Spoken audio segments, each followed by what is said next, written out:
All right, thank you again, everybody, for joining us live from West Texas. We're here at just 1 hour and 2 minutes to go until launch. We are quickly approaching our first live glimpse of today's astronauts. They're going through their final preparations with crew member 7 before exiting the training center and heading out to the launch pad in their Rivian trucks. And now, crew member 7 is a role that gets its name from the New Shepard program.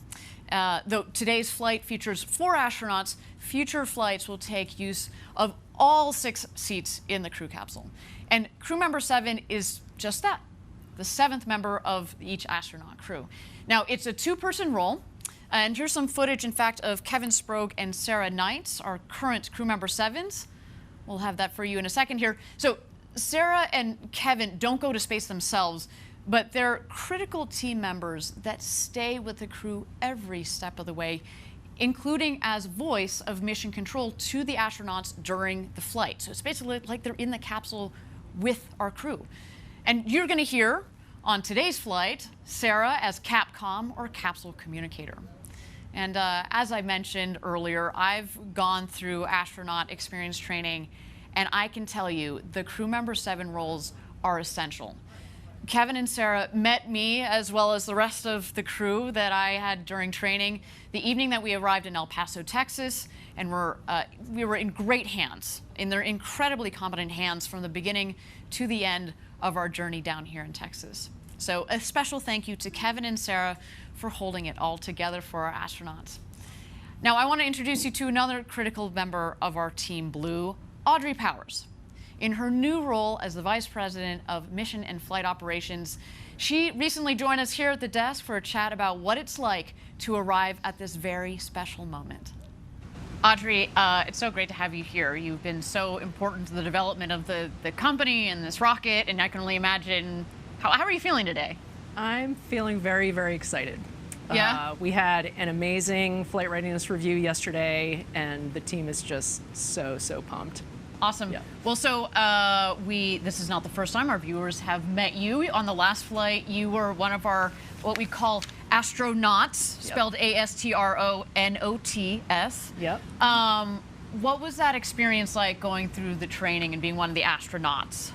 Well, I was actually there working. I was not just having fun. Right. No, we know I was this. going through the training to really see how it had progressed over time. A number of us did a review of the training early on, and I'll say that our training has reached such a really great spot for the astronauts.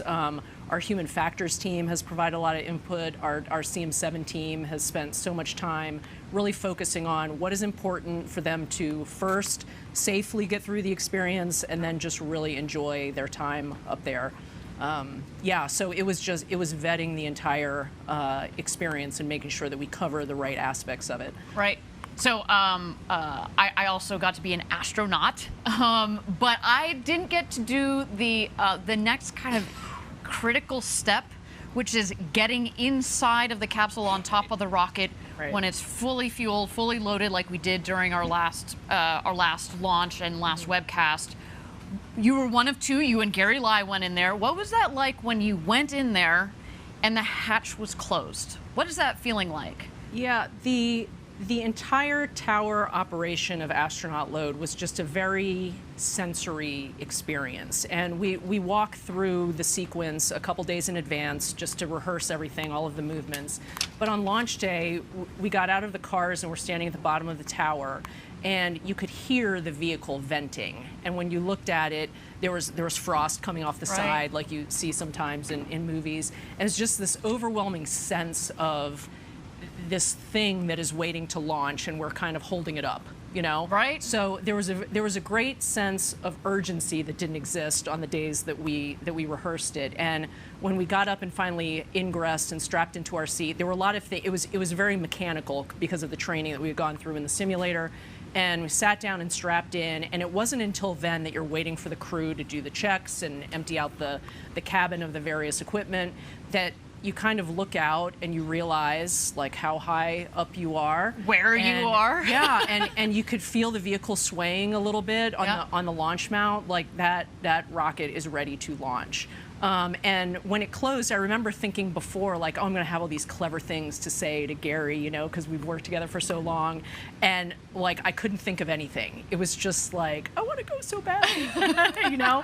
Like, can you lock the hatch from the inside? We were wondering if you guys were going to do a little stowaway situation. Sorry, there are cameras. I know. Saw you. Yep. So it was just this really rich sensory experience being in there from all angles. Yep. Well, so you are now head of New Shepard Flight Admission Ops. Mm-hmm. What does it feel like this day that we're actually putting people on board and we're closing the hatch and we're keeping the people in the capsule to go to space and back? What does that feel like? Well, we've spent, in recent weeks, we've finalized a years-long effort called our Human Flight Certification Plan. And it culminated in an extensive review, over the last month with external reviewers, and our FAA partners were involved. And it was the culmination of the entire program, years of work on this program. And I was so struck by how much work has gone into this across the years and across the disciplines. And the people in that room kind of finalizing all of these check boxes, it was just an overwhelming sense of the history that we had collected of this program. And I was so, before I came to this position in New Shepard, I supported New Shepard, and I knew the hard work that was going on in this program, but I have been so struck by just the professionalism and the bias for action and just the critical thinking that everyone on this program puts in. And I have been awestruck by people that I have been working with for years. I mean, I knew what great work they did, but being part of it and part of this team, I'm so honored that they wanted me in this position, and that I'm participating in this now. Yeah. Well, Audrey, to you and to your team, to the whole Blue Origin team, thank you for all of your hard work. We cannot wait to see the launch, and Godspeed, New Shepard. Thank you. I can't wait to see it either. Audrey offers such great insight into New Shepard. She's also a pilot herself. Oh, and the chair of the Commercial Spaceflight Federation. She's had an incredible impact on space legislation and policy in some major ways, as well as a major impact on Blue Origin. So thank you to Audrey. She's kind of busy today, so we're very proud to have had her on stage just a couple of days ago. All right, we're at T-minus 55 minutes to go until launch. Let's go ahead and check out New Shepard as she gets ready for her flight today to space and back with our first human flight crew.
Thank you, everybody, again for joining us live from West Texas for Blue Origin's first human flight. We are at T-minus 52 minutes to go until launch. Right now, our 4 astronauts are inside the Astronaut Training Center. We are waiting for them to exit to get in the Rivians, and then we will be waiting for a go for astronaut load-in. I can already hear the helicopter above that's going to be following them on their way out. Now, that astronaut training center, what we have in that training center is basically it's a classroom, but I'd say the centerpiece of it is a beautiful crew capsule simulator. And it's a really cool simulator. Some of you may have seen in the past, we've had a mock-up that we've been able to take to various events. But the simulator that's in the astronaut training center is kind of a step above, a step beyond, because in it, we are able to simulate the sounds, the vibrations, the full crew screen and alert system that we have for every single seat. And so during the training, you spend a lot of time, of course, understanding, with crew member 7, understanding the general New Shepard system, all of the procedures, ingress, egress, and getting to know the Blue Origin team, but you do spend a lot of time in that crew capsule. And as mentioned, we go through these simulations of the flights and of all sorts of different scenarios so that our astronauts feel comfortable, as we said, so they can sit back and kind of enjoy the ride. Enjoy this incredible experience. They've got these huge windows right next to them. We want them to be focused on that view, focused on feeling the G's as they come on. You know, you're in these beautiful, nice, soft, reclined seats that disperse the G's. It's a wonderful experience. And that simulator, we run these scenarios. We've got full audio. We've got full vibration. And it's a really critical component of the training program, let's say.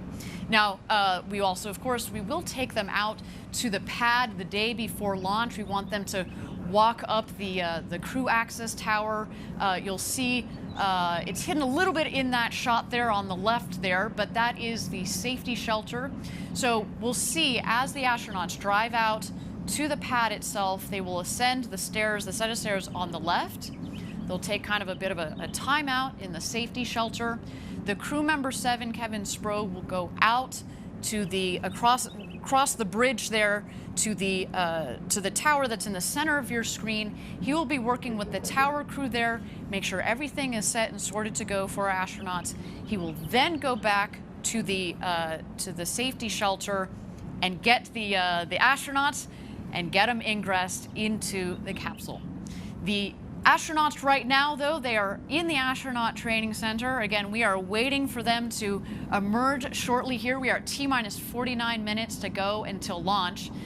Again, they are going to be entering into the Rivian trucks and heading out to the launch pad. This will be our first glimpse of the astronauts. We're going to see those shining smiles of theirs. I'm sure they're trying to contain their excitement. You know, you've got that excited energy that, of course, they are controlling themselves. Although, again, let's be honest, Wally Funk doesn't control her excitement. I'm, as I said, fully expecting her to do full somersaults and cartwheels on her way into the Rivians. And why don't we just wait here for a moment as we wait for those astronauts to emerge.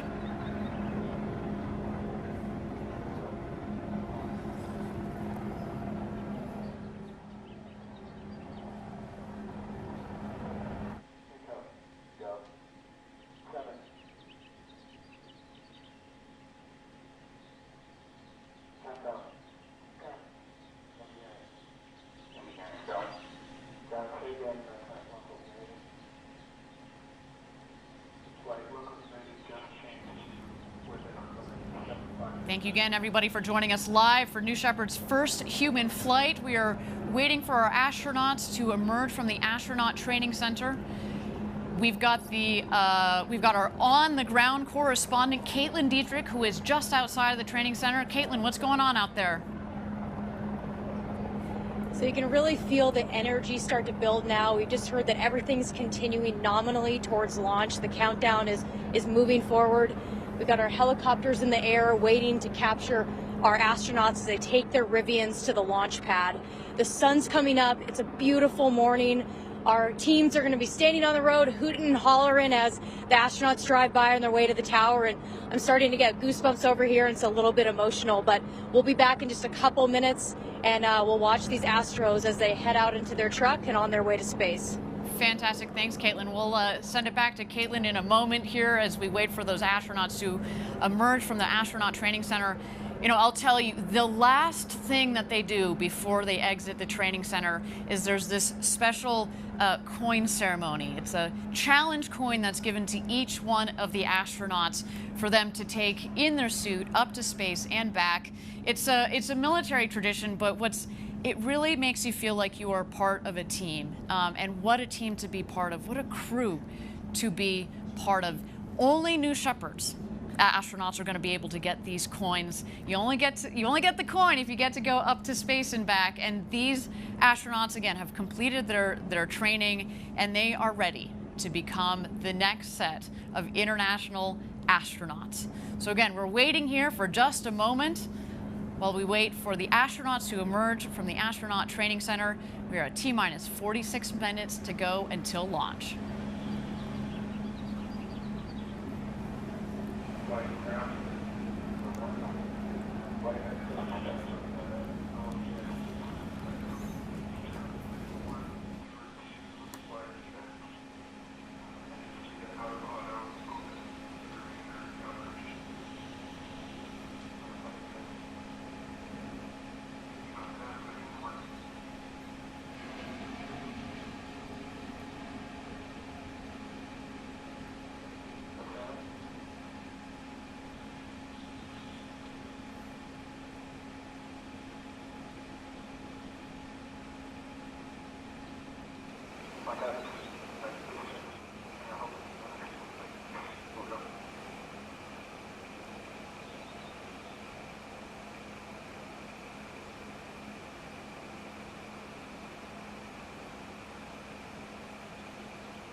Thank you again, everybody, for joining us live for New Shepard's first human flight. We are at T-minus 45 minutes, and here the astronauts come.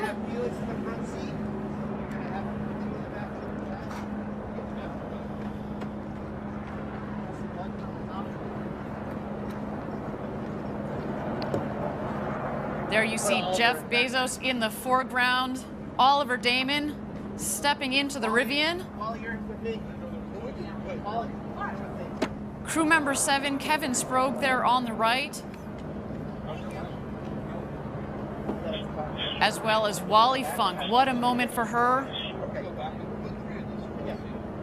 At the age of 82, she will become the oldest astronaut to have ever flown into space.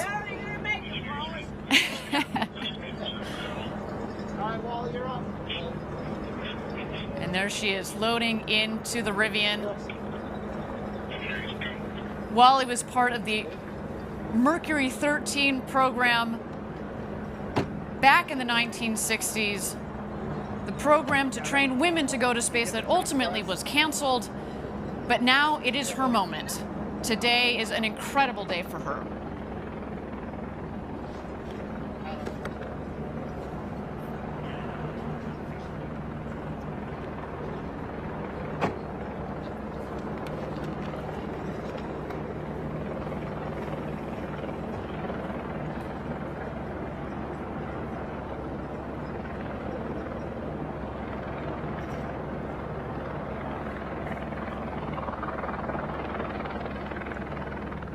All right, now we're going to be waiting for mission control to get a go for astronaut load out to the pad.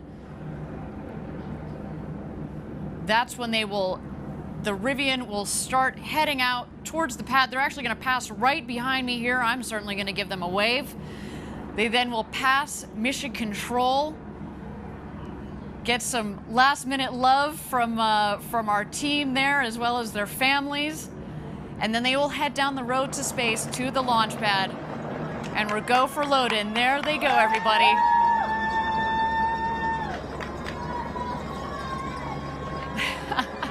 What a moment. You can probably hear our team already losing it down here. We are super excited. And there they are. High fives from everybody. What an incredible moment. They're coming over here just behind my right shoulder.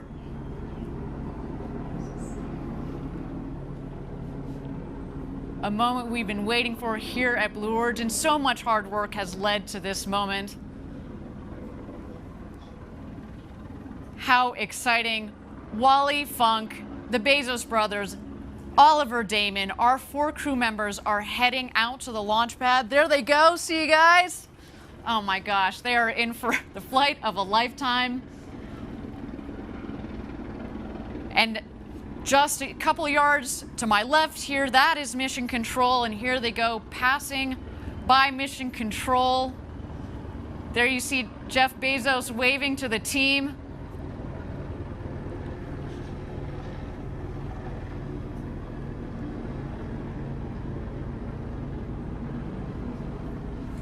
They're going to hang a left there as they head down the road to space. Now, while we watch them travel down that road to space, they've got just a couple of moments. It's a long 2-mile road there. We've got a couple of moments. Why don't we meet aviation icon Wally Funk? You're in zero gravity for 4 minutes. You come back down.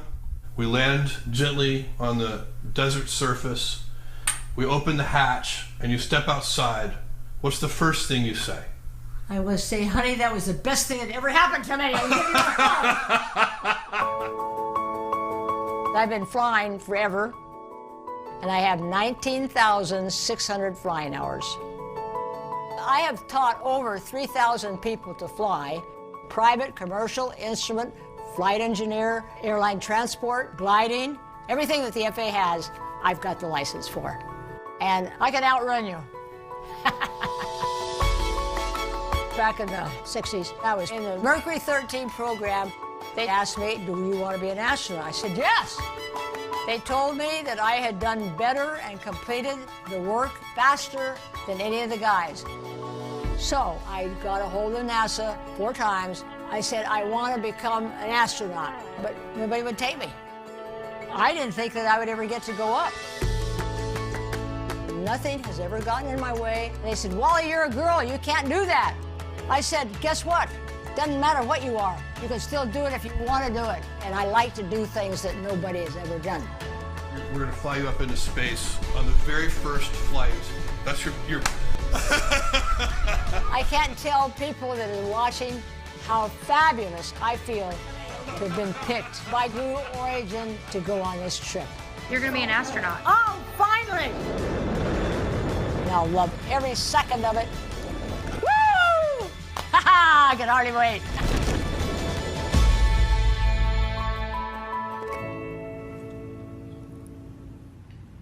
We are just so thrilled and frankly honored to help Wally Funk finally realize her dream of going to space.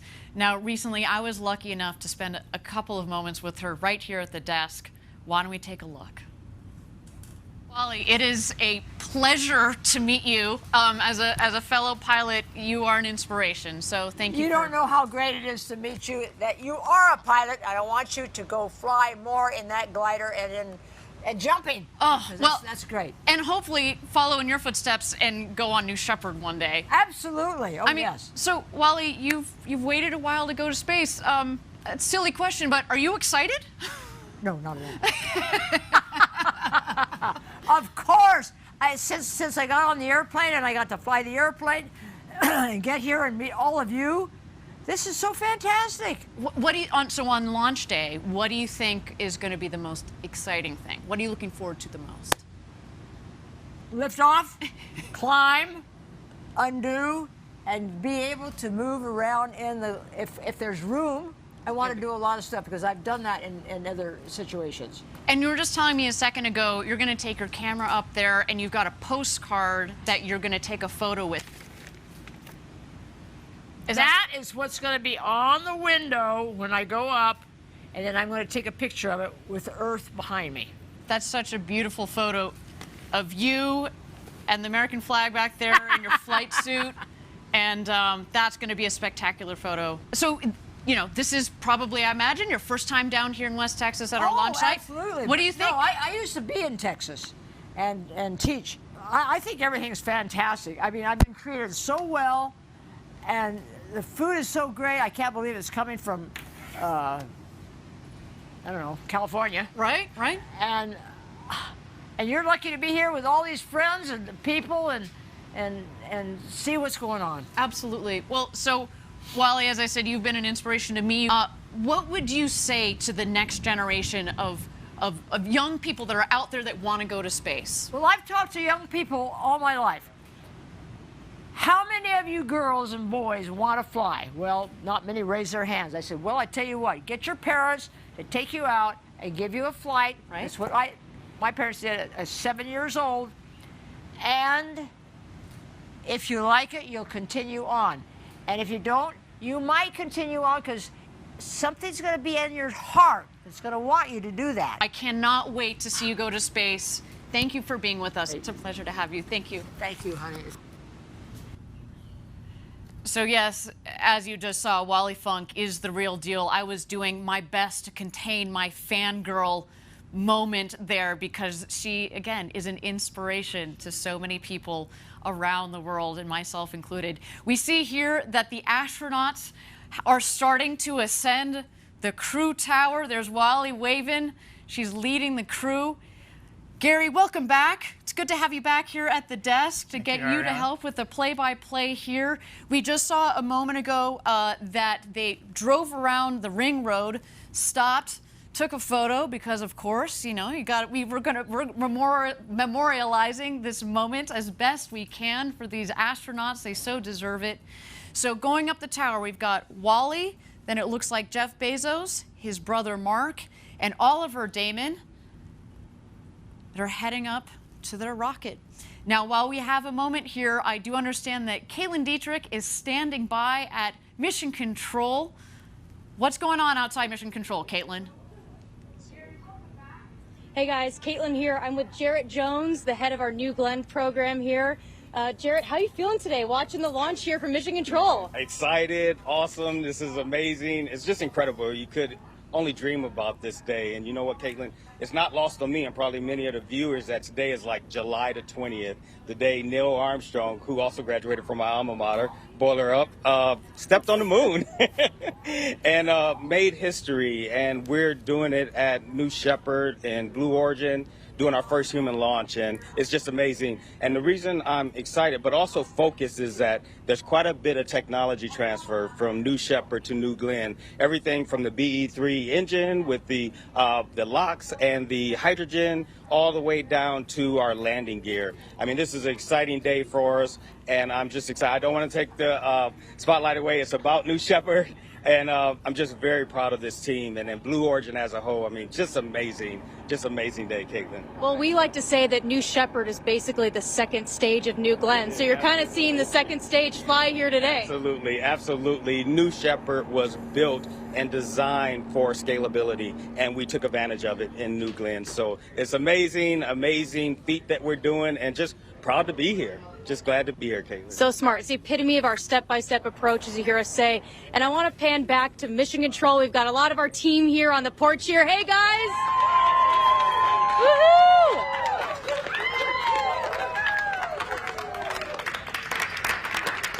We are so excited. We saw the astronauts fly by here just a second ago.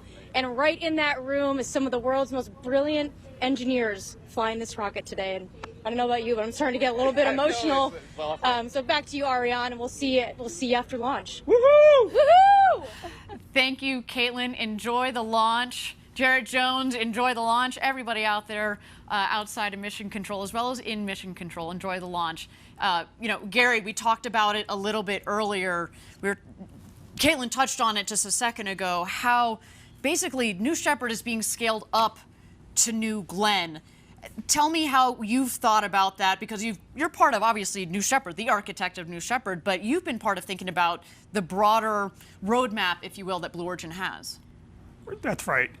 New Glenn is a scaled-up version of New Shepard. It does use a different main propulsion for the first stage, but the second stage of New Glenn, that engine is a derivative of the BE3 engine that's flying New Shepard today.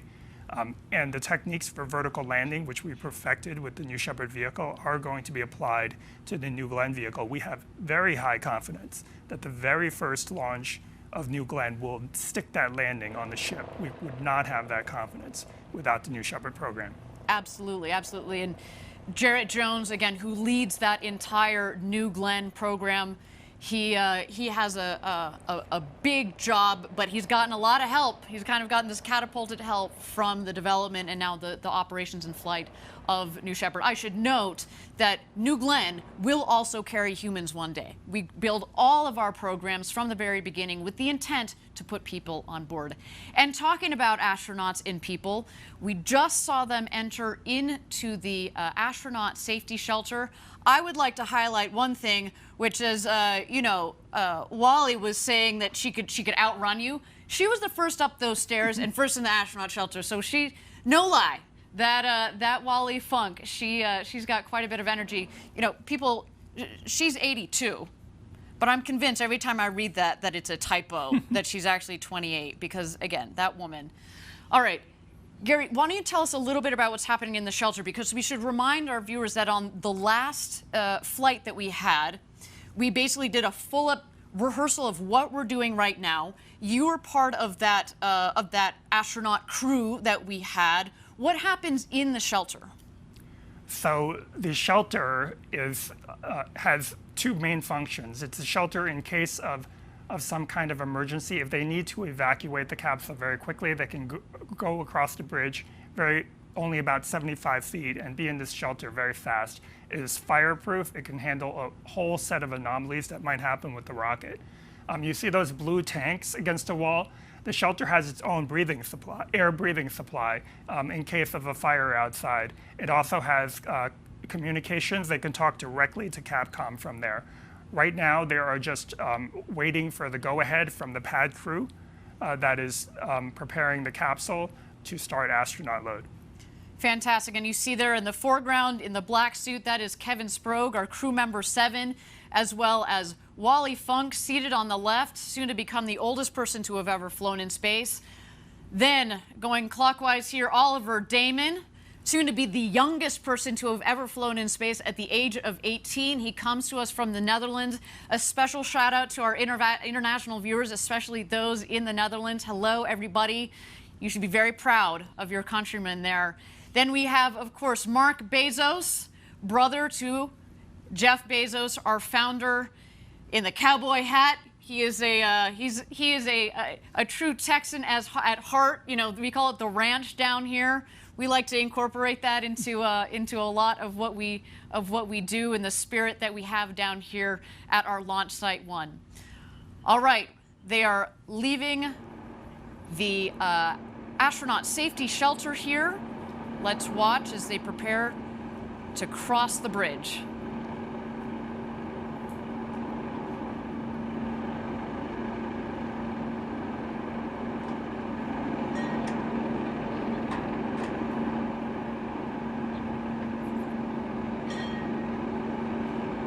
What a moment.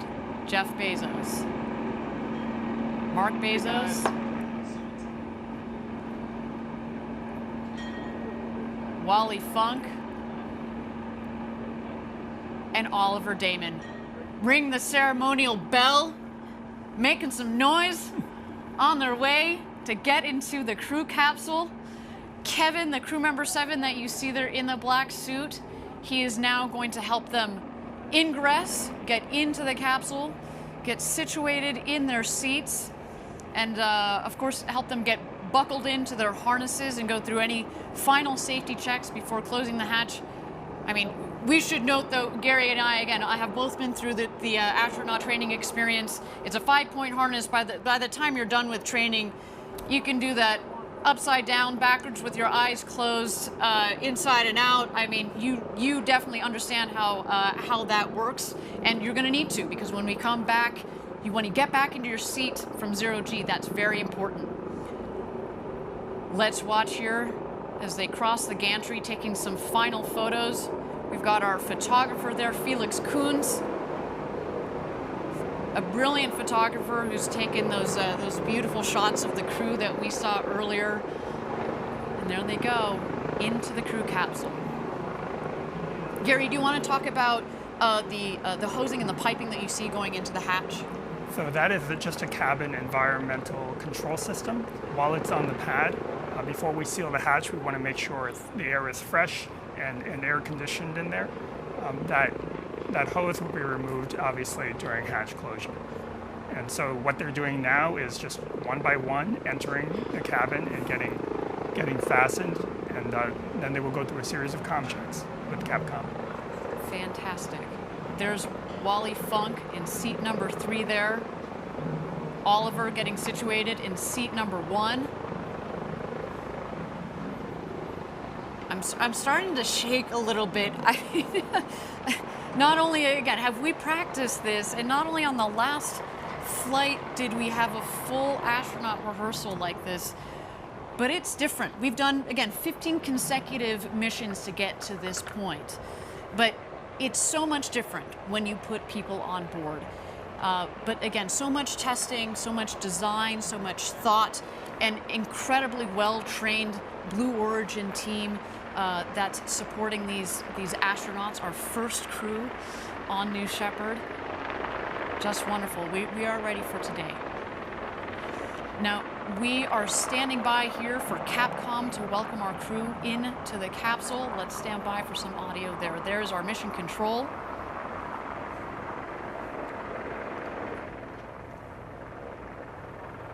And Sarah Knights.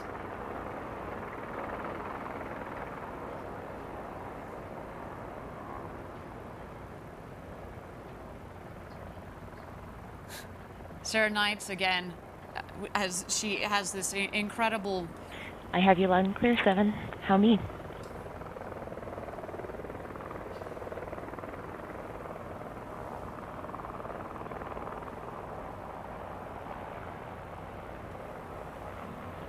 Here comes Kevin. Kevin will help you out. Here it comes, Wally.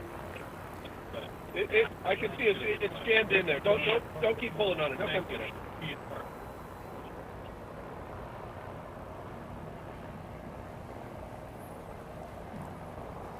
So again, we've got Capcom's Sarah Knight. She's one of our crew member 7 on the left. Our 4 astronauts are loaded into the capsule.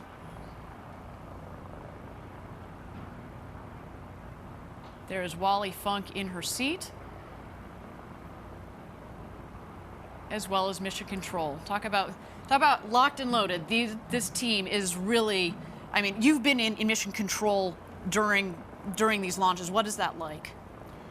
So at this point in the procedure, everybody is incredibly focused. They're true professionals. They are looking at the data, they're following procedures. There's really no distraction. You can hear a pin drop in that room unless they're working an issue. And as you saw in that picture, we run a very, very tight ship here at Blue Origin and on the New Shepard program. That picture of the front room of mission control, that is all the people that are operating the rocket at this point, in terms of pushing the buttons to make things happen, in addition to the pad crew. There you see, we've got crew member 7 that is making sure Wally's harnesses are all tight and snug there. You know, to your point about crew, Gary, I mean, we talk about designing an autonomous vehicle that launches and lands and reuse, but we've built also the operations to also complement that, to lower the cost of accessing to space, because that's at the heart of building this road to space. So we've built it so that it's an efficient vehicle, efficient operations. Absolutely. So in addition to that front room, which is really just a half a dozen people and some backups to relieve them in case they need a break, there is an engineering back room right behind that room. It's the size of a small conference room, really, and it consists of engineers that are there just in case there's an anomaly that needs investigation. Mm-hmm. But you can actually see it through those back windows. That's it. That is all that is needed to launch New Shepard. We have some support staff on call in Washington State in case of an anomaly, but for the most part, that's it. And we architected it that way. So look, we got catch. Did you say catch Wally? She was waving at you, Gary. Oh, and is that? I think that's the postcard that she promised everybody she was going to be bringing up to space with her. So not only is the crew ready, but we got the props ready. We've got the photo shoot all set up. But getting back to the crew and crew operations that we've set up, as you said, lean and mean, but also, we talked about it earlier, in addition to the safety and critical to safety are redundant systems, backup systems, backup to the backup. And, you know, we were talking about the team that we have back in Kent. So that is part of it. It's not just in, you know, let's say the mechanical systems, the engineering that goes into the capsule, but from an operational standpoint, we've built that in from the very beginning. Some beautiful shots there of the capsule. So the window with the white square there, that is Wally Funk. To the left, that is Mark Bezos, Jeff Bezos' brother. And in fact, to the left of him, a little harder to see off of that other window, that will be Jeff Bezos. And Oliver Damon on the other side of the hatch, he's also harnessed in, ready to go to space, ready to become the youngest person to have ever flown in space. Again, he comes from the Netherlands. So beautiful. Again, as we talked about at Blue Origin, we really want to open up this experience to the world, and it's so wonderful that he is not just representing the next generation, but also more flags as we fly to space. Standing by here from Capcom. New Shepard, this is Blue Origin Mission Control. Good morning, astronauts, and welcome aboard the RSS First Step. Let's get things started with a comm check. Astronaut Oliver, how do you read? Blue Control, astronaut Oliver, loud and clear. Copy. Astronaut Wally, how do you read me? Wally, push the button and answer. Push the button until you can hear you're good. Oh, boy, that's clear. Copy, Astronaut Wally. Astronaut Demo. Blue Control, this is Astronaut Demo. I have you loud and clear. Copy. Astronaut Bezos. Blue Control, Bezos. I read you loud and clear. Thanks for everything, Sarah. We appreciate it. It's my honor and my pleasure. All right, astronauts, we are at T-minus 21 minutes and counting. As we proceed, I'll keep you updated. For now, just sit back and relax. Fantastic, and there you heard it. All 4 astronauts are ready to go to space. They just had a quick comms check with Sarah Knights on Capcom, one of our crew member 7 there. You've heard all 4 astronauts are jazzed. You know, Wally there was, I'm sure she's a bit distracted again. We've said this before. She has waited over 60 years from the days that she was part of the Mercury 13 program to go to space. That program to get women into space was canceled. But you know what? She is canceled no more, everybody. She is going to space. Such an honor to be able to help her realize this dream of going to space after so long. What a moment, what a woman that that really personifies perseverance and pushing through it. All right, and here we go. We are closing the hatch. Gary, do you want to talk a little about what happens when you close the hatch? Obviously, it's a pressurized vehicle. What does that mean with regards to closing the hatch there? So the hatch has a double seal on it. There are 2 sets of seals. So what they're going to do when they close the hatch to make sure it is properly sealed is they're actually going to pull a vacuum in between both of those seals and make sure that vacuum doesn't decay. And that checks the integrity of both seals. Fantastic. Now, I understand that we've got Caitlin Dietrich again on the ground. We've got an update from her. Caitlin, what's going on? She's almost ready. So let's hold off on just a moment for our update from Caitlin Dietrich. In the meantime, let's watch here as the tower crew continues to close the hatch, make sure that the pressure seals are all ready to go. There we see Mark Bezos giving the thumbs up. There's Jeff in the background waving. What an experience to do with your siblings, your best friend. What a day for this 4 crew. Gary, you we mentioned again that you have gone through the astronaut experience. You went through it. Actually, here we go. I think we've got Caitlin. Just a moment, Gary. Hold that thought. Caitlin, what's going on out there at Mission Control? Hey everyone, so basically we've actually left Mission Control, the porch, and now we're at what we call Fallback 3. It's on basically the entrance to the road to space, and right here is where the astronauts drove by. They went all the way to the tower. You can probably see it there in the very distance. Here we just closed the hatch and everything's looking nominal.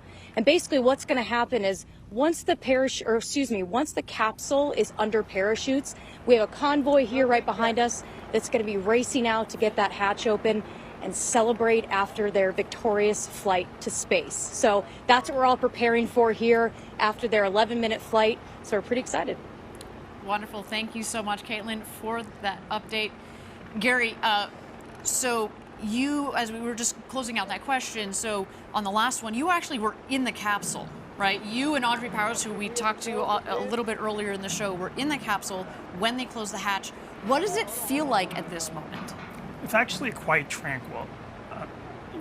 After the excitement and all the helicopters and ingressing and that adrenaline, you have a moment in the capsule now to reflect when the hatch is closed. It's actually pretty quiet.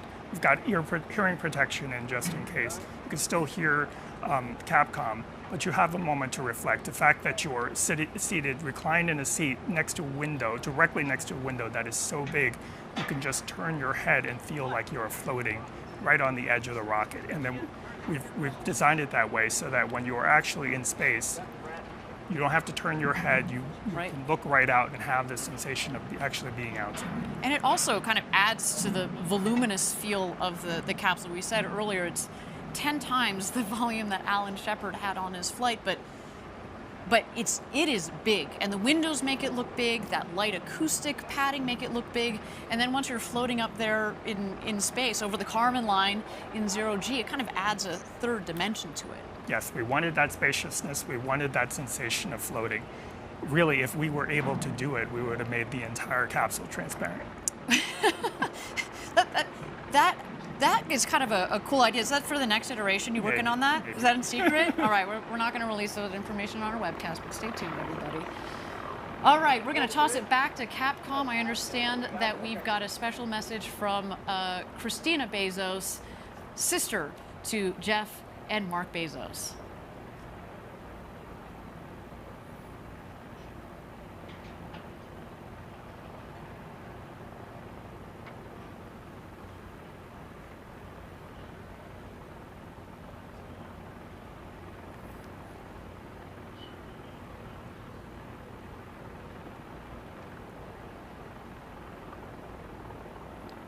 First Step Blue Control. On that note, Jeff and Mark, I have a special message from you from your sister Christina. Steve and I are so excited for this monumental launch. Jeff, this is something you've dreamed of your whole life, and your passion for space is infectious. Mark, you're the best champion when it comes to encouraging us in our adventures. As you buckle in, I'm reminded of when Jeff was Captain Kirk, Mark, you were Sulu, and I took the role of Lieutenant Uhura. We would battle Klingons while firing torpedoes, all the while dodging in and out of traffic and praying that we make it to our destination safely. Mark, be prepared to fire those torpedoes if ordered to do so. Now hurry up and get your asses back down here so I can give you a huge hug. We love you, and Godspeed, New Shepard.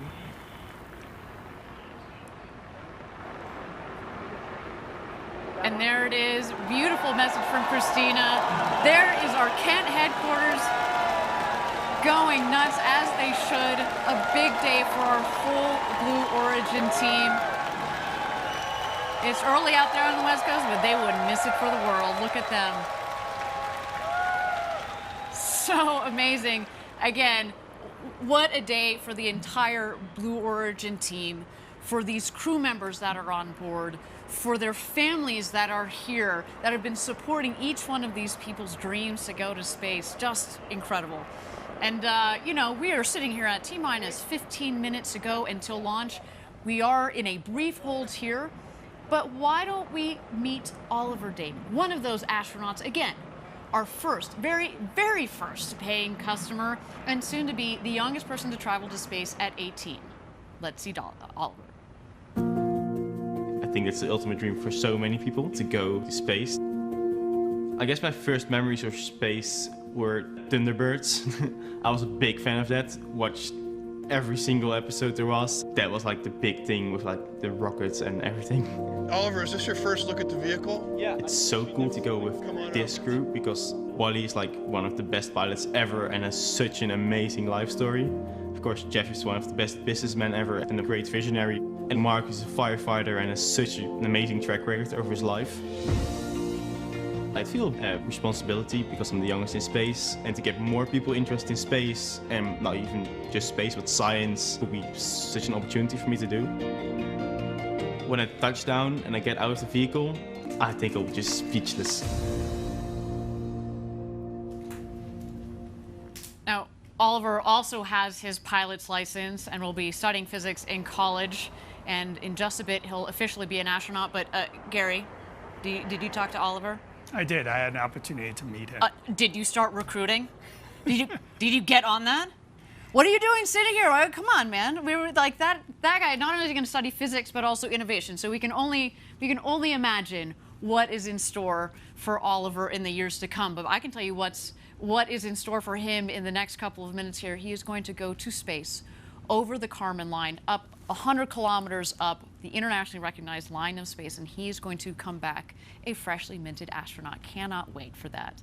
Now, we are at T-minus 15 minutes to go until launch. We are in a brief hold here, and while we're in a hold, why don't we turn it over to New Shepard and watch the rocket as she gets ready to take these 4 astronauts to space and back.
Thank you again, everybody, for joining us live from West Texas. We are here at T-minus 15 minutes to go until launch. We are in a brief hold. We've got our astronauts that are loaded into the capsule. You saw there just a moment ago, we had Oliver Damon on the left, in the left window. To the right of the hatch is our founder, Jeff Bezos. Coming around him is Mark Bezos, and on the opposite side of the capsule is Wally Funk. And again, we're just here in a brief hold, but while we have a moment, let's throw it back to the pad and catch out some of those shots of our astronauts as they get ready for their flight to space and back this morning.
Thank you again, everybody, for joining us live from West Texas for New Shepard's first human flight. We are at T-minus 15 minutes. We are in a brief hold here.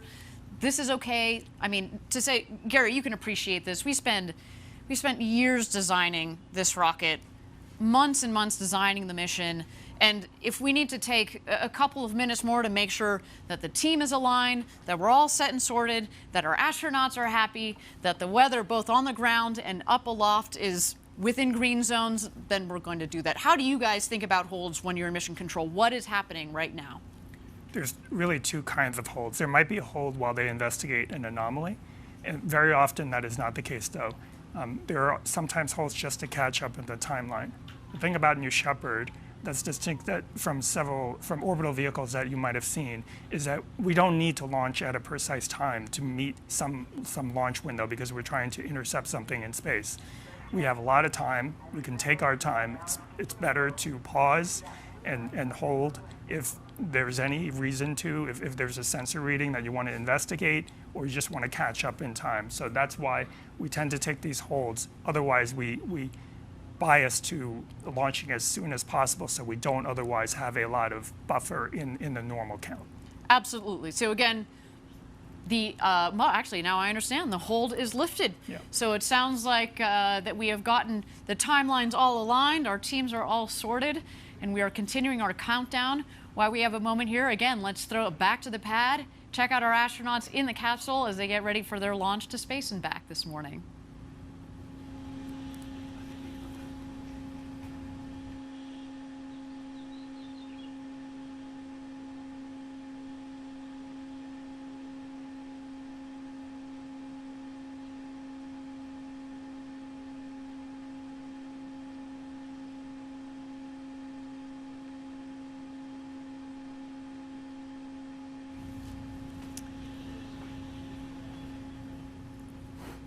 All right, everybody, we are at T-minus 14 minutes and 5 seconds to go until launch here. Got goosebumps going already. Again, the adrenaline is building and the energy is building up here as the clock ticks down. And while our astronauts and our teams are going through the final checks with our crew member 7 and the launch team, let's talk about seeing Earth from space and how it changes you. And we're very fortunate here at Blue Origin to have several NASA astronauts that are working with us. And they've logged hundreds of hours in space, and they offer a keen perspective on what our first human flight astronauts are just minutes away from experiencing. I find it's very interesting that people can look at a picture of Earth taken by an astronaut, but they don't get that change inside that actually being there in space gives you. It is one of those things that you kind of have to do. The perspective from space is a really fantastic one. You can see things that you never thought you'd see from Earth. It really can't help but change your life. It changes your perspective. Having that kind of an experience makes you feel smaller. You really do come back with a sense that the Earth is a closed environment. Everything we have here to eat, breathe, drink, it's all traveling together. And looking at the blackness of space and looking at the surface of the Earth and seeing that almost nothing separates those two. All of humankind is on this one small rock, protected by this thin, fragile little layer of air. It makes you realize that the planet is, in fact, a giant spaceship traveling through space that's home to 7 billion of us. And I think every astronaut who goes to space is changed by it in some way. They've actually documented a change in core values in almost all astronauts from before the flight to after the flight. And as millions and millions of people begin to get this experience, I think the knowledge on Earth and a different understanding about our planet will gradually occur.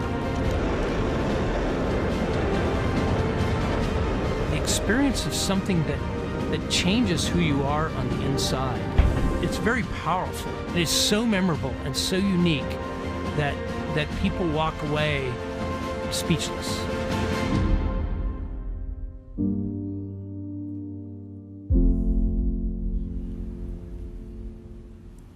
Incredible stuff. I hope one day I get to experience that, and I know obviously the 4 people that are on top of that rocket are about to do that. Gary, do you want to talk to us a little bit about today's flight profile, how they're getting up to space over the Kármán line and back home down here to West Texas? Absolutely. So T-minus 0 is the time that we... Actually, Gary, if you don't mind standing by, I understand that we are ready for our go, no-go poll. No. This is the flight director. New Shepard is go for launch. Booster, commence similar count. Wilco flight. Controllers, drop UHF voice.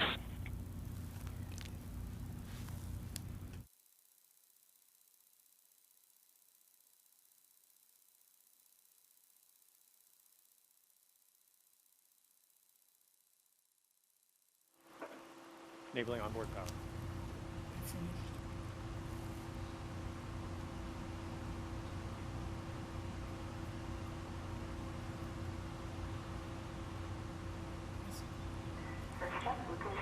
All right, thank you everybody for joining us again. Sorry about that. So we got so caught up in the flight profile and the perspectives from our NASA astronauts. We just caught the tail end there of the go no go poll. But I'm hearing that we're looking good for flight today. So let's get back into that flight profile, Gary, that you're telling us about here. Again, how are they getting up to space, over the Kármán line, the internationally recognized line of space, and then back down here to Earth in West Texas? Okay, so T-minus 0 is actually not the point of liftoff. It's when we send the command to start the engine. It lifts off about 7 seconds later. It will ascend for about 2.5 minutes and then shut off. It goes through what we call MECO, main engine cutoff. About 20 seconds after that, the capsule will separate, and that's when the fasten seatbelt light on their panels will turn off, and they'll be able to float around the capsule for 3 to 4 minutes. During that time, both vehicles are still ascending, and they will ascend above 100 kilometers. The Kármán line today, we're headed for about 105, 106 kilometers, and then start their descent. The capsule, the booster will actually re-enter first. It's more aerodynamic. Before it hits the atmosphere, it deploys wedge fins on top to stabilize it, and then uses those aft fins to steer back over the pad. Just over the pad, about 20,000 feet above, it deploys drag brakes to slow itself down, and then restarts its engines just seconds before hitting the ground to slow itself down to a soft landing. The landing legs will come out just seconds before landing. It might do 1 or 2 maneuvers to make sure that and then it will touch down softly. Meanwhile, the capsule will continue to strap back in before hitting the atmosphere, get back in their seats. There'll be thrusters that will stabilize the capsule just to prevent it from rocking too much, and then parachutes will deploy about 10,000 feet above the ground. First, drogues will fire, and those will extract the mains. And then finally, a landing will occur on a cushion of air, which will fire just about 6 feet off the ground. Fantastic, and we've mentioned this before on previous webcasts that the dirt down here, it's like talcum powder. It goes everywhere, and so when we have that air cushion that fires, it really kicks up the dust. But again, they're coming in at just about 1 or 2 miles an hour. It's a really nice, soft landing. And again, Gary, we confirmed we are go for launch for first human flight on New Shepard. My goodness, I mean, you've been waiting for this day for 17 years since you joined Blue Origin. What are you feeling right now, Gary? It's still hard to believe that it's actually here. I don't know if it's set in yet, but the main thing I'm feeling is I'm thinking about the entire team, past and present, the hundreds and hundreds of people that have worked on the New Shepard program, and what this must mean to them. Absolutely. It's we talked about the team here. It's a lean and mean team, obviously, but each one of those people has contributed so much to this program. It's again a special shout out to all of our Blue Origin team members watching around the world.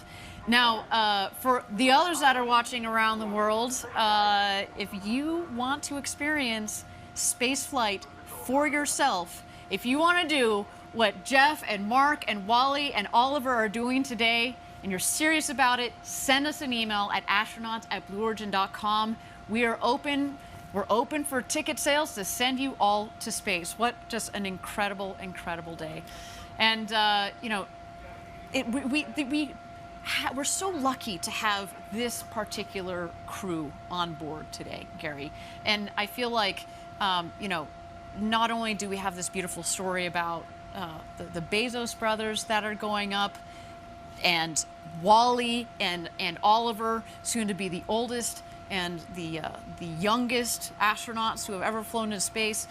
Oliver, that's representing our international friends out there, taking the Dutch flag to space, and then again Wally, who has been thinking about going to space, well, her entire life, but certainly since the 1960s, and she was part of that program that got canceled, and she just kept fighting until recently we said, hey, Wally, why don't you join us for this first crew? And I can only imagine our future customers that are going to go on board. They're going to represent the world. They're going to represent many different backgrounds, and we certainly look forward to that. As we mentioned, we're going to have 2 more flights in 2021 for a total of 3, and again, many more to come in the future. And that is just fantastic. And I can imagine, again, as you were building the system, Gary, as you were thinking about, okay, this is not just a 1 or 2 flight, operation with New Shepard. You've built it for a long-term program.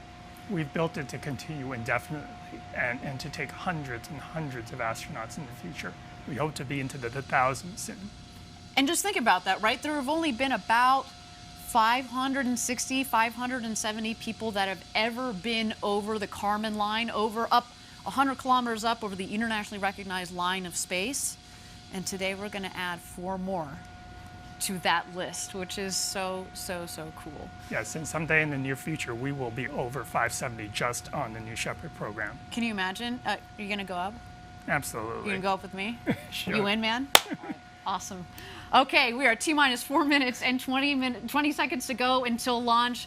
What an incredible moment. Let's check out New Shepard on the pad here. We are awaiting, the rocket is going to go into some last-minute checks on the vehicle. At T-minus 2 minutes is when the vehicle, we throw the show over to her. It's all on her. It's an autonomous vehicle. But Gary, do you want to talk to us about what are some of those last-minute checks that the vehicle is going through, and that we're going to see especially on our screen? Right. So as you mentioned, the last 2 minutes are auto sequence, and that is executed entirely by the vehicle itself through an automated checklist.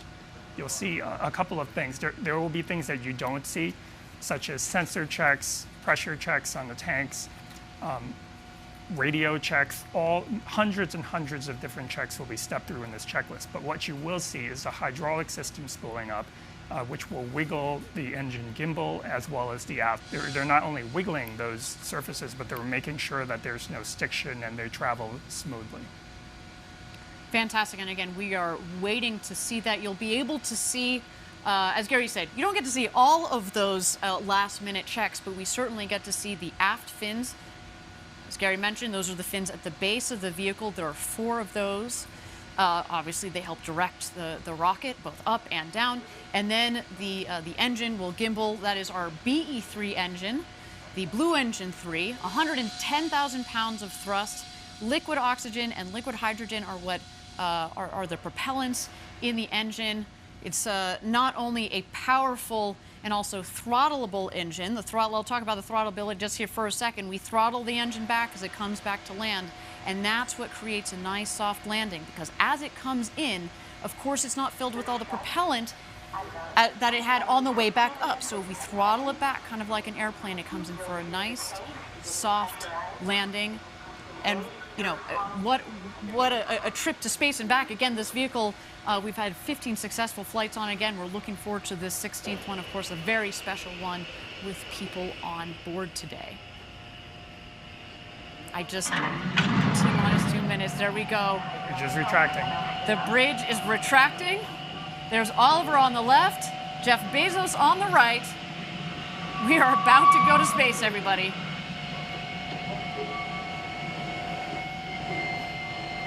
We are in auto sequence.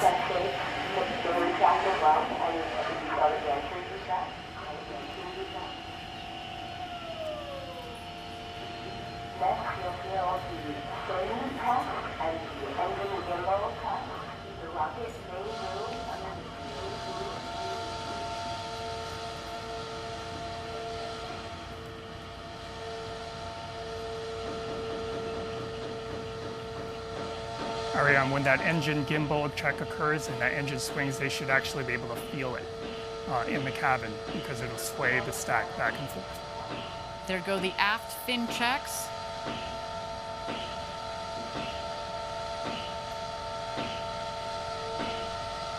There you see the engine gimbal check just peeking out at the base of the rocket.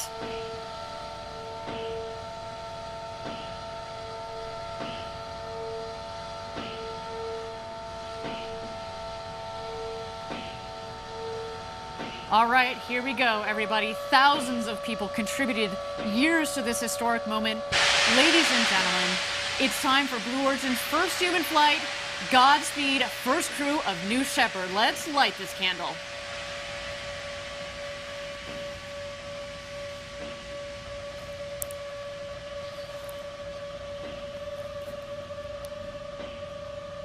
T-minus 16, guidance internal. T-minus 10, 9, 8, 7, 6, 5, 4. Command engine start. 2, 1. Ignition.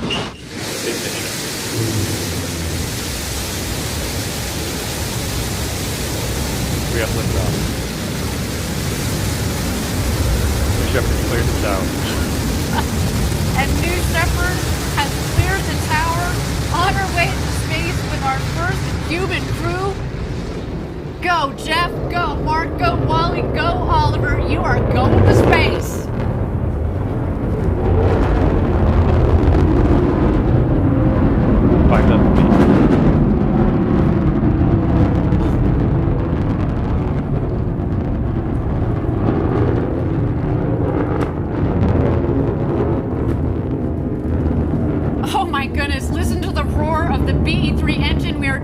to pass through max Q, maximum dynamic pressure. That was when the stresses on the vehicle are at their maximum. Max Q. Max Q is confirmed. Beautiful burn on that BE3 engine. Liquid hydrogen. Mach 1. And liquid oxygen as the propellant. It's a nice, not just clean in terms of beautifully performing, but what comes out of it, it's steam, right? Whew. To see the glow of the engine underneath the rocket, just under our shoulders, and to know that we've got a crew that is going to space, it just feels different, doesn't it, Gary? It is totally different. All right, you can follow along, of course, the speedometer in the bottom left, the altimeter in the middle of the screen there. So far appears to be a nominal flight.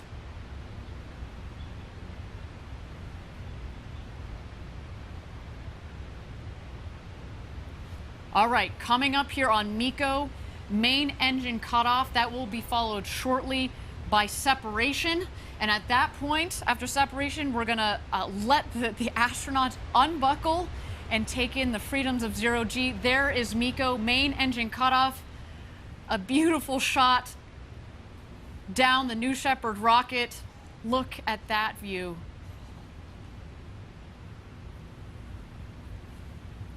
Unreal.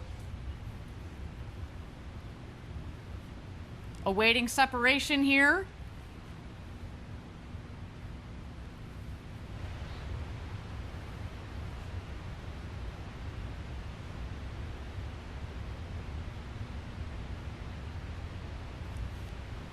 And here we are. You can start to see, stand by. You're going to see the separation of the capsule from the booster itself.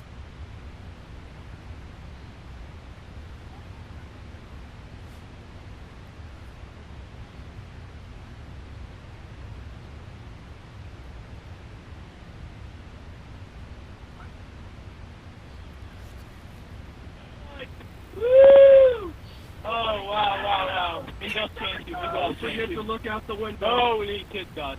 Oh, wow. Don't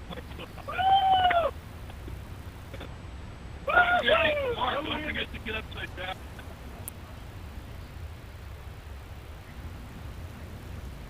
And there we go. Our astronauts have passed the Kármán line at about 328,000 feet, continuing their ascent. You see the two vehicles there. When the speed hits zero, you know that they've hit apogee, their maximum altitude, and you hear they're having quite an experience. All my instincts are fine. Okay, I'm gonna start back. Okay. I'm here to help you. Yep. Got it this time. Yeah, you just have to wait for it. You want the Skittle? Oh, yeah.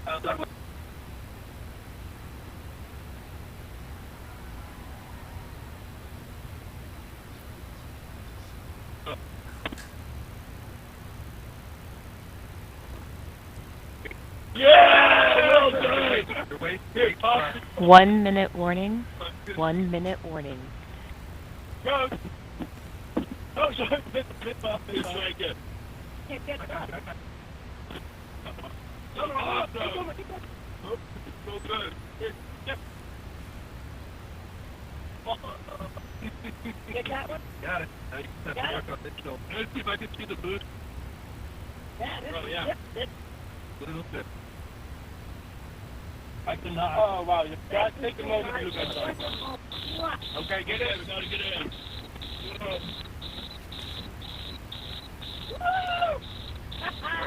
at the roll. Oh, fantastic. Look at this. It's dark up here.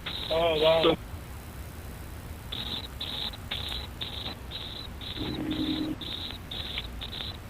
2,000 miles an hour. Everybody in? First step, status check. Astronaut Oliver.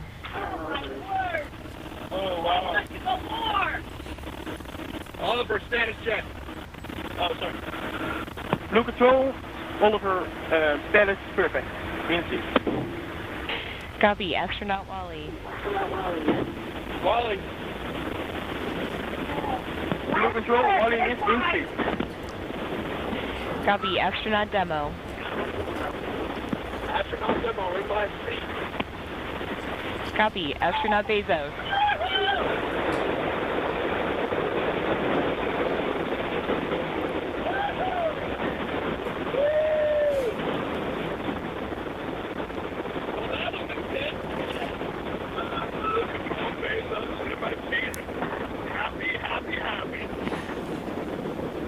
Copy.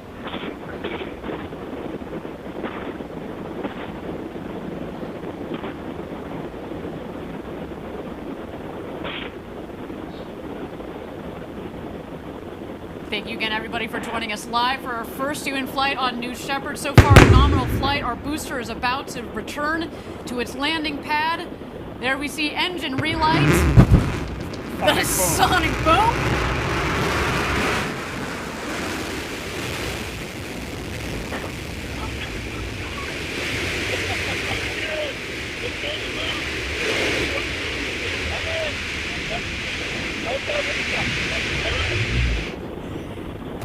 And booster touchdown, welcome back, New Shepard.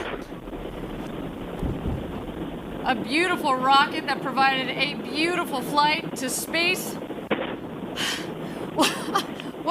First up, your booster has landed. Booster landed. Blue Control BEZOS, that's great to hear about the booster. And there it is, our crew capsule with our 4 crew members on board. You have a very happy crew up here, I want you to know.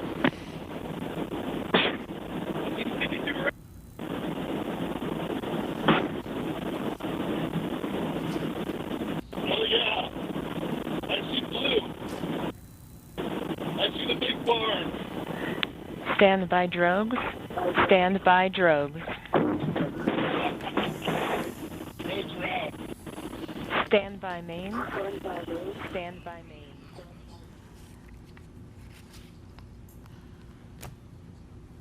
Oh, so far, a nominal flight. Here comes the crew capsule back from space.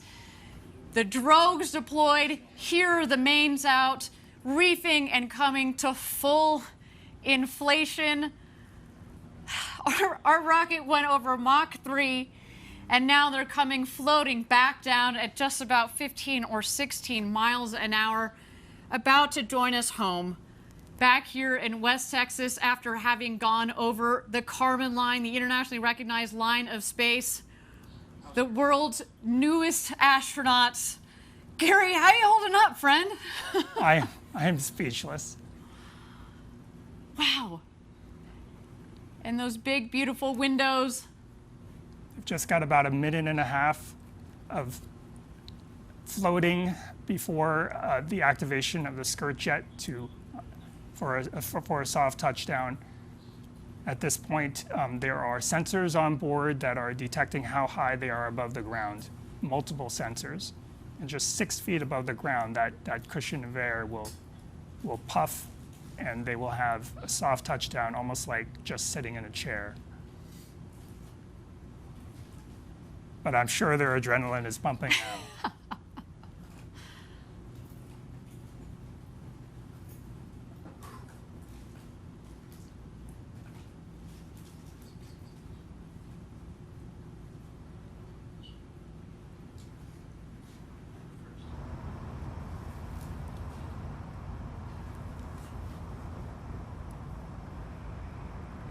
And touchdown.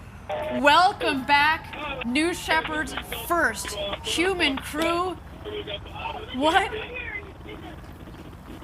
a flight. Welcome back to Earth, first step. Congratulations to all of you. Ah, what a day, what a day. Very happy group of people on this capsule. We're so grateful to everybody who made this possible. Thank you. Blue Control, Oliver, thank you so much for everyone there. It was amazing. It was amazing. Copy first step. You have a very happy Capcom here as well. Let's do a status check. Astronaut Oliver. Blue Control, astronaut Oliver, status correct. Copy. Astronaut.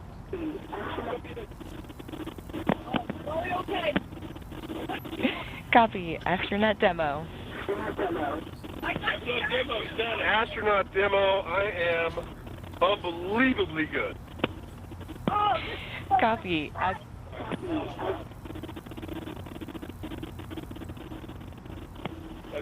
Blue Control, BEZOS, best day ever. Copy, everyone. Go ahead and remain in your seats. Crew member 7 is on their way. Shortly, you will hear the capsule off-gassing.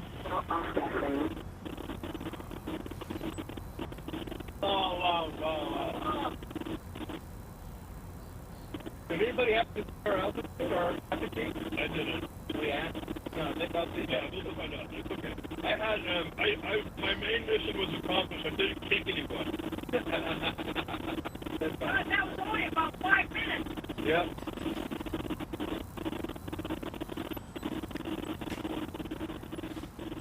First up, Blue Control, your apogee was 351,210 feet. Blue Control, please say that in meters. 50.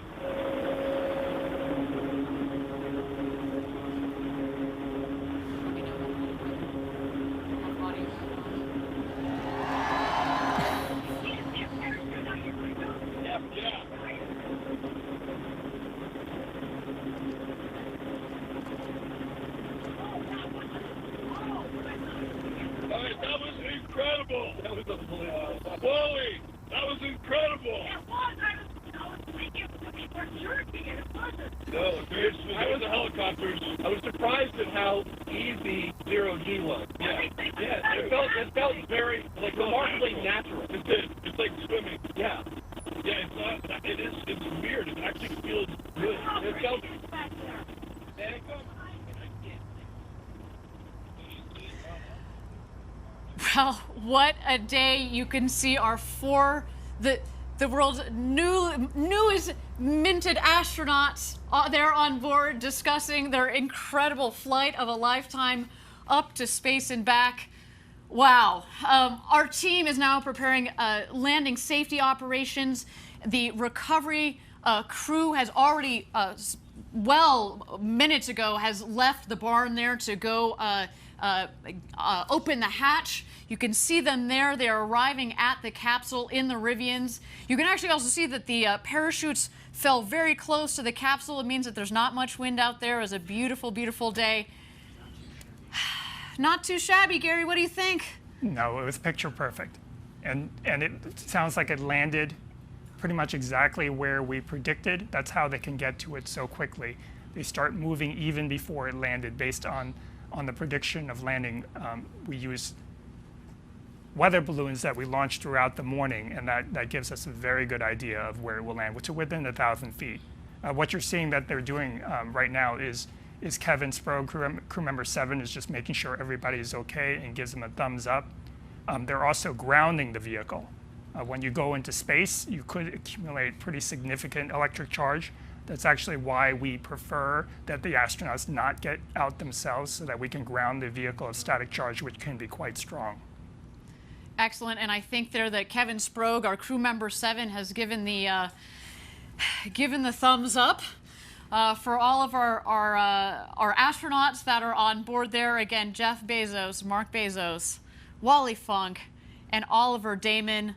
What an incredible day. You heard them on the audio. Best day ever. I mean, this is I feel like this is our best day ever, and we didn't even get to go up to space. I mean, what a day. Again, congratulations to the entire Blue team, our astronaut crew, and of course the friends and family of these incredible astronauts. They're just about to exit the capsule here. Let's wait for that moment. There you see Jeff in the window. Oh, there you are. Felix is up here. All right, guys, what we'll do later.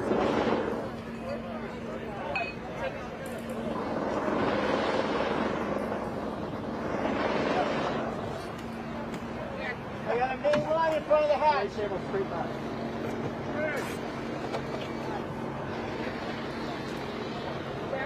Hey, the main parachute line in front of the hatch. Left.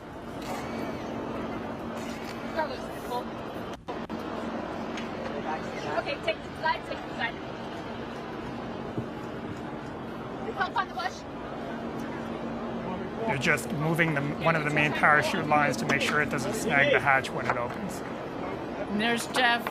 Thumbs up.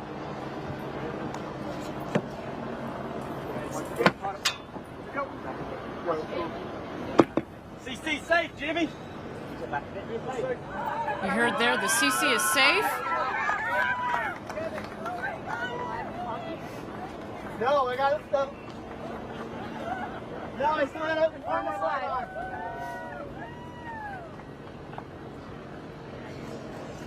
Confirm. Okay, go. You can go live. Go to the camera. Jimmy! Jimmy! Gary, the architect of New Shepard, congratulations to you, man. Congratulations. Give me a to you, hug. Ariane. This is just, ugh. What a day. Again, thank you everybody for joining us live for our first human flight of New Shepard. Our 4 astronauts went to space and back, topping over 350,000 feet, well over 100 kilometers. They've come back down safely. We're just waiting here for egress. Our crew is going to get out of the capsule and meet their families back here on the ground. Of course, their families that have provided so much support since they were little kids and dreamt of this to this day and this moment. Where's Christina and Mar? Let me know when everybody's there. Mar and Mary. Get in here, Mar. All right, Caitlin, you ready? Family, are we ready?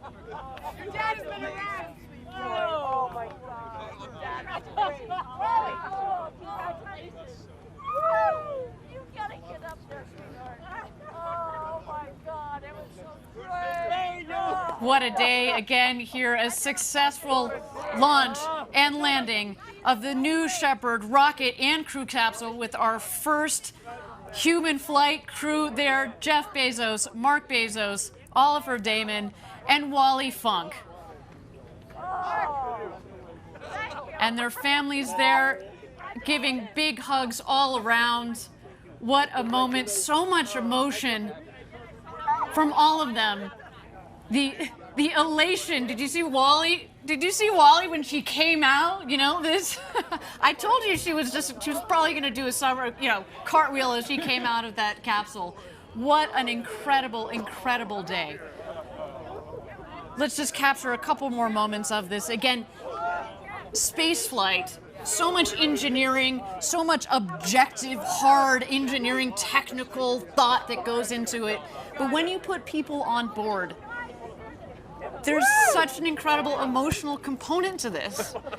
The time, the effort, the blood, sweat, and tears, you know this better than anybody else. Again, congratulations, Gary. Thank you, Ariane. And congratulations to the entire Blue Origin team. This might have looked easy today. It was anything but easy. To design a vehicle like this that is so safe that anybody can get on board. From Wally Funk, who today became the world's oldest astronaut at 82, to Oliver Damon, who became the world's youngest astronaut at 18. He joins us from the Netherlands. Again, big shout out to our viewers in the Netherlands. Congratulations. You should be very, very, very proud of your countrymen. I mean, again, and representing the next generation of people that are going to go into space. I mean, I can't wait to see what Oliver does with his future. I can only imagine. You heard him in the video. You know, he just wants to spread the love, spread the message. I can't wait to hear their impressions of the view from up there. And in fact, I hear in just a moment we hope to be getting a couple of impressions from our astronauts. We'll stand by for that there. You see the friends, the family. You see our CEO, Bob Smith, there. You see a couple of our other executives, of course, this crew safety team. Champagne. And it's champagne time, everybody.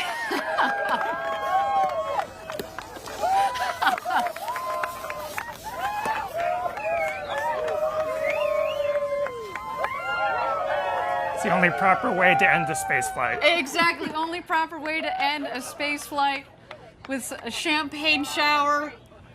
And man, that is, let me just tell you, that is the beginning of the celebrations. There is a lot more to come. We are, again, not just the crew and the families, but everybody at Blue Origin who has made the historic day possible.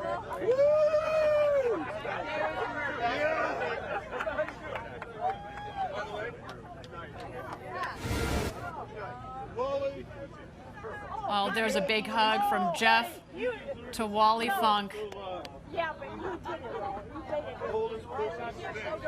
oldest person in space, you.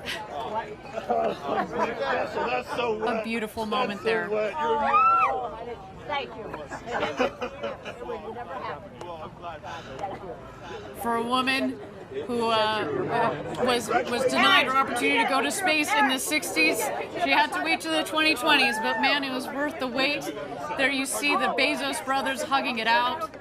Oliver Damon, you saw him earlier giving his father a big hug. What a moment. You saw the first hug when Jeff came out of the capsule to his mother, Jackie, followed by his father, Mike. I mean, again, what a day. What a day. To the thousands and thousands of members of Team Blue, you contributed to today as well. I know you were all hugging it out back in Kent, Washington at our headquarters near Seattle, sending you guys a lot of love from down here in West Texas. What a moment.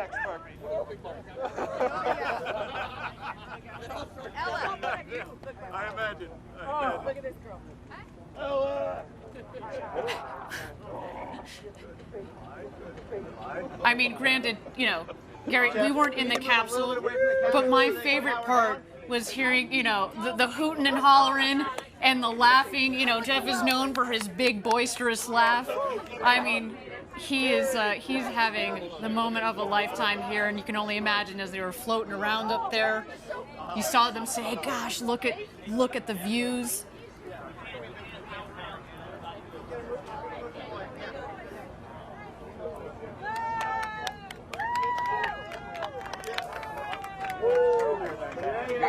Gary, is this as you had expected it? 17 years ago when you joined Blue Origin, you know, we like to at Blue, we like to, you know, start at the end goal, work backwards to make the design, and then build forwards. When you sat there 17 years ago with the very small team at the time at Blue, is this what you would imagine? It's certainly what we hoped for, but with the size of the team, when I joined Blue Origin, there were only 20 of us in a warehouse, and it would have taken a huge leap of faith to think that we could have gotten to this point, but we have. Just incredible. You know, I've been here 7 years. We were at 300, so man, you got me beat by a lot there. But you know, I can remember when I joined the team, and we were talking about the moment, the day that we were going to fly people.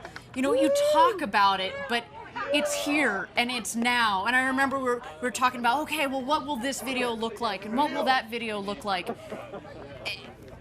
It doesn't compare. It doesn't matter. This is real. This is so much better than anything that we could have ever imagined. again, the emotional component to human space flight. We've had 15 consecutive test flights, which, as you said earlier, is why we knew that we were ready to put people on board this rocket. And that's what led us to today. To know that we could do this safely, and to give people the experience of a lifetime. And I think based on what we see there, I think job well done, sir. Job well done.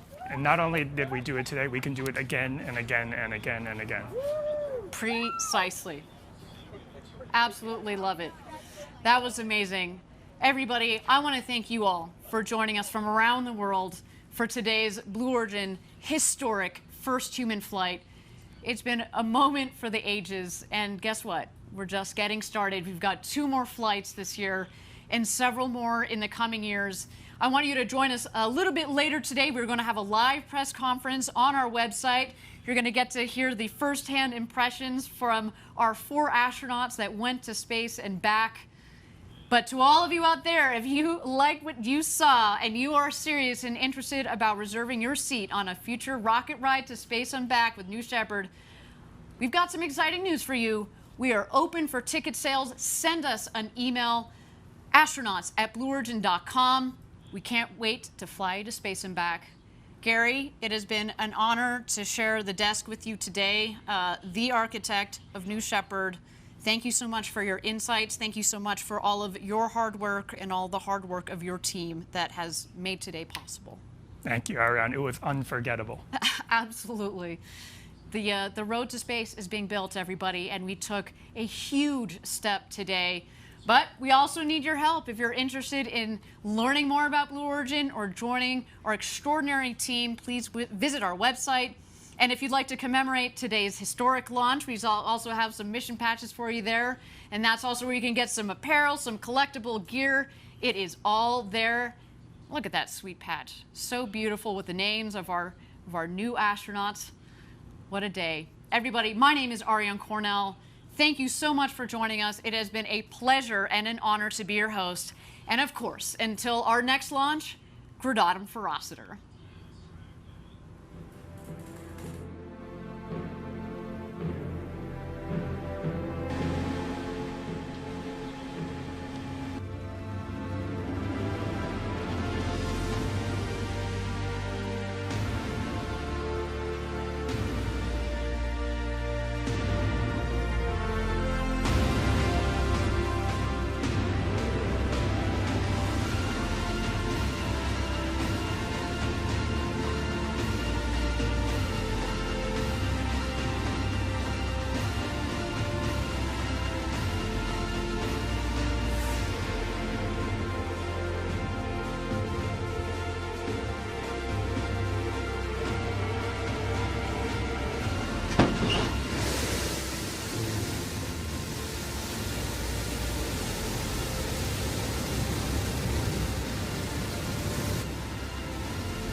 the live feed from Blue Origin there. Of course, Jack is out there as well, but nothing else to see from Jack. So we've brought up Jack's tweet here and my desktop, apparently.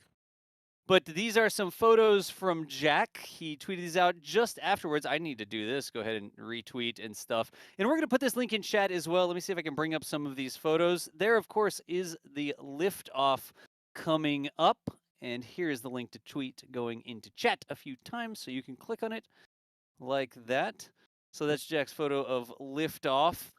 That's really cool. How many retweets? How many retweets can chat get